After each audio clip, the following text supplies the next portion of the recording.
according to Harvard University, the best way to get people to do things is to offer a nice, juicy carrot.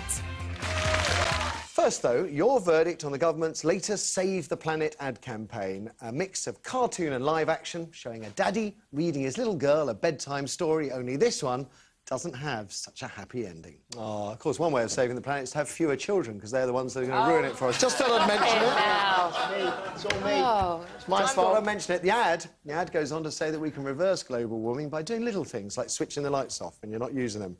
But using drowning dogs and cats and weeping wabbits to get that message across wasn't quite what many of you were expecting. As I said, 350 people complaining so far, many parents saying the consequences of global warming have been over-exaggerated in the campaign, which is unnecessarily upsetting for young children. Now, as far as I know, there are no restrictions on when the ad can be screened. It went out at tea time last night, which I guess would be when little ones are about. But then with 1 in 4 of us believing there's nothing we can do personally to reduce the effects of climate change, maybe a bit of scaremongering is just what the doctor ordered. Only on Monday, we heard our British kids are the worst in Europe for leaving the lights on when they're not needed. And some experts reckon if we carry on like this, by the time the little girl in that ad reaches adulthood, she'll be having to swim if she wants to survive. Yesterday, Ray Mears laid into the ad saying that scaring people isn't the way to get us to do stuff. You're better off giving a donkey a treat, he said, than booting it up the backside. We should be giving kids some sense of hope, well, I guess. And I'm not sure the last line in the ad, the bit about use less CO2 and then maybe we can save the land for the children, is exactly bursting with hope. Do you, Tracy-Ann? I think you're right. I think it's a strange advert, that, because I think you end up disliking the teacher that tells you off, and I don't think you want to be told a bleak picture. I think you get much more, I think as Ray said yesterday, you get much more through offering hope, through offering positive solutions, rather than just being rapped on the knuckles. But so it far could have gone the other way. I think if they were going to go that far, they should have scared the bejesus out of everybody and showed an apocalyptic... That's interesting, because it didn't touch me. Didn't make me feel anything. They should have shown one tree standing alone in a bleak, barren, post-apocalyptic nightmare blowing in the breeze. Good. That would... Thank you. That's what should have happened, and they should have said, this is what's going to happen, switch the light off. If it didn't bother you, would it affect... How old's your little one? Pardon? How old's your daughter? She's 3. Well, I thought the child looked bemused, as did the father, in that piece. I thought the acting looked like 2 young actors that were thinking. But they didn't look frightened, it didn't move me, it didn't touch me, and I thought the little rabbit and the dog... What about your daughter? Would she be upset by the drowning doggies? No.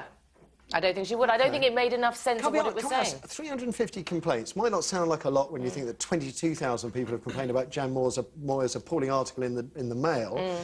But within the normal parameters, that's a huge backlash. My child would have wanted to know why the little girl looked sad, rather than... Right. And I'd have said, because she doesn't understand the premise of the advert. OK.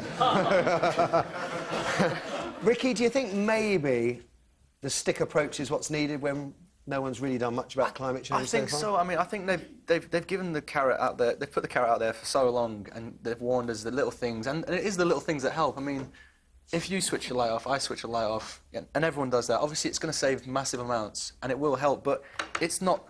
I mean, that you said then, that advert didn't affect you. Not at all. But I think it will affect kids, and if kids are getting affected by it, as they are the future, then hopefully, by the time that they've come up... But if they're scared witless, is that acceptable? If you want to, you know, as an advertiser, if you're a commercial advertiser, you wouldn't necessarily want to scare your customers witless, would you? You'd want to somehow win them over, win their hearts, win their minds. Yeah, I guess it's how everyone's been raised, and for myself, I've always been better off with the stick, you know. For me, if like, when I went to touch the cooker, my dad shouted at me, and it scared the bejesus out of me, and I didn't do it because, you know, I was scared. Whereas if you'd have gone, don't touch that, son. Yeah, maybe. Don't touch, you'll burn yourself and it'll hurt. You can't get that across. I think sometimes what if you were saying there, your dad was saying, touch the cooker, touch the cooker. What? Touch the cooker, find out, touch the cooker, find out if it hurts or not. No, well, that would be evil, wouldn't it? That would be evil, but it would actually help. Again, it would help because it's that scare factor. You know, you do need to learn for yourself. And... OK. And do you find you can save the planet more easily with a Lamborghini than you could with a smart car? Just out of interest. We've had this discussion before, and my car's a little bit more economic than yours, isn't it? Let's just move on and go to Tom's. Dominic, sir, you've got lots of kids. Too many kids, I might say. Yeah. More than your fair share. Would they be scared, witless? They shouldn't be scared. I can't disagree with Tracy, and I think you can admire the strict teacher, actually. But if parents are very, very scared by this advert, I think they should grow up, those parents, because I probably fear that we can't affect global warming, but that doesn't mean we shouldn't try. And I think children, as Ricky says, are going to be the next generation. They absolutely should be only using what's required. Should they be informed that the planet has heated up and cooled down on its own without any interference from man for millions of years? I think that could be a little bit confusing for them. Has nothing to do with CO2. I think quantum physics could be a bit confusing for them, to be honest. But the fact is, we are all consuming too much energy, and I think our children should be told that in a very, very strong way, that they should just use what's required, so turn things off that you're not using. What about Tracy-Ann's point that perhaps, if you're going to go down that avenue, then we should make the ad scarier still, so that it reaches some of the grown-ups too? Well, you'd hope that grown-ups are sort of literate enough to realise that they should be doing that anyway. So what about all the grown-ups that run the city, that leave all the lights on and all the tower blocks? They're not doing such a good job. Doesn't it come that children learn through the example of what they see from the adults? It's got to go from the adults first. On everything to do with children, it has to come from the adults. OK, as I said, I mean, the ad doesn't... I mean, it really didn't touch me in any shape or form. So but you're not the demographic. No, that's what I'm saying. I guess it's aimed at you guys with little kids. So it's your views I really want to hear. Let's hear them. Kirsty.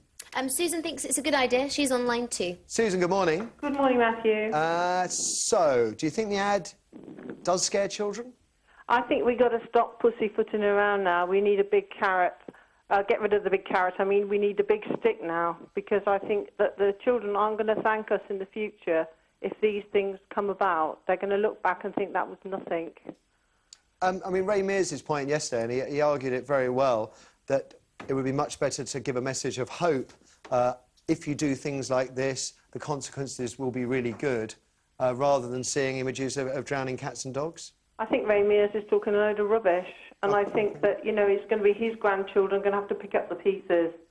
And I think that we've all got to do something now. We've got to start turning off things in a small way, and then eventually it'll become a big way, and maybe eventually, you know, we'll actually do something about saving our planet. Yeah. The only one we've got. Also, Matthew, the hope is that if you do this, kids, this won't happen. That's the hope. Yeah, well, of course, another way of saving the planet, rather than turning the light switches off, is stop buying toys from China, now the world's biggest contributor of greenhouse gases.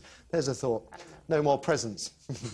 Susan, thank you very much. Let's have another one, please, Kirsty. We have Katie on line 1. Morning, Katie. Good morning. What do you make of the ad? Is it too scary for kids? Not scary enough. Hello? Oh, hello, sorry. Hello. That's all right. I don't think it's too scary for the children, but when I saw it on TV yesterday, I actually thought that it was good that we're actually doing something about putting something on TV. Yeah. But we do need to do some more, because I remember watching TV when I was younger. I mean, when I used to be a Blue Peter watcher, and that was in the 80s and 90s, and we knew all about it then, and we still aren't doing anything, and it's taken over 20 years for somebody actually to put an advert on TV. Yeah, and it's not scary enough. Point. But I do think we have to be careful. I was saying to the guys earlier when I phoned up that I was forced to watch, I think it was Children of the Dust, which was about nuclear war and nuclear fallout. And I was made to watch that at school, and it really, really frightened me. Duck and cover, yeah. Because obviously it was about the fallout and afterwards, and people hiding in houses and everything, and that was quite scary. But I don't think this advert at the moment is scary enough at all. Although, Katie, I mean, I remember the duck and cover ads, and I mean, I think I was being shown them about 11 or 12 years of age. I'm thinking here, you know, kids of 3, 4 and 5, seeing the little weeping wabbits and stuff like that. I mean, it's going to get to them.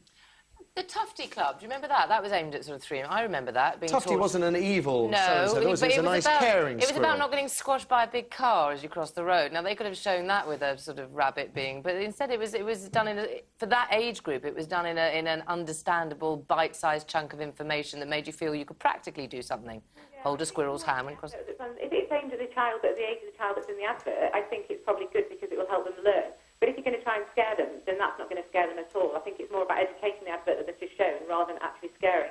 But I do think we need to scare people because we aren't doing enough. We've known about it now for over 25 years. Nobody seems to be doing anything until about the last 5 years. Yeah, no, that's true. Again, though, I'd say I'm slightly worried about the very narrow editorial view of the advert. You know, it'd be nice to know, you know, laying it all down on you to turn the lights off. But I say again, what about, you know, the cities that leave the lights on in all the, in all the office blocks? And what about some of the other facts that the Earth heats up and cools on its own as well? Just throwing out ideas. Thank you for the calls.